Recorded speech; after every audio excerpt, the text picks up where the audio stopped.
அதிமுக கூட்டணியில் தேமுதிக கண்டிப்பாக வரும் என போக்குவரத்து துறை அமைச்சர் விஜயபாஸ்கர் நம்பிக்கை தெரிவித்தார். கரூரில் செய்தியாளர்களை சந்தித்த அவர், இன்னும் சில கட்சிகள் அதிமுக கூட்டணியில் இணைய உள்ளதாக குறிப்பிட்டார். தேர்தல் நெருங்கும் சூழலில் கூட்டணி தொடர்பான இறுதி முடிவுகள் தெரியவரும் என்றும் அவர் கூறினார். இதனிடையே நடுத்தர மக்களும் குளிர்சாதன பேருந்துகளில் பயணிக்கும் வகையில் குறைந்த தொலைவுகள் கொண்ட நகரங்களுக்கு இடையே 100 பேருந்துகள் இயக்கப்படுவதாக போக்குவரத்து துறை அமைச்சர் விஜயபாஸ்கர் தெரிவித்துள்ளார்.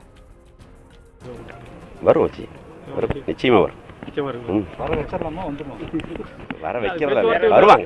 ஏன்னா வெற்றி கூட்டணி மாண்புமிகு அம்மா அவர்களால் உருவாக்கப்பட்ட, மாண்புமிகு புரட்சித் தலைவர் உருவாக்கப்பட்ட இரட்டை இலை சின்னம், அம்மா அவர்களால் வளர்க்கப்பட்ட அனைத்து இந்திய அண்ணா திராவிட முன்னேற்ற கழகம் தான் வெற்றிக்குரிய கூட்டணி என்பதை உணர்ந்துதான் மெகா கூட்டணியை மாண்பு முதலமைச்சர் அவர்களும் துணை முதலமைச்சர் அவர்களும் அமைத்திருக்கிறார்கள்.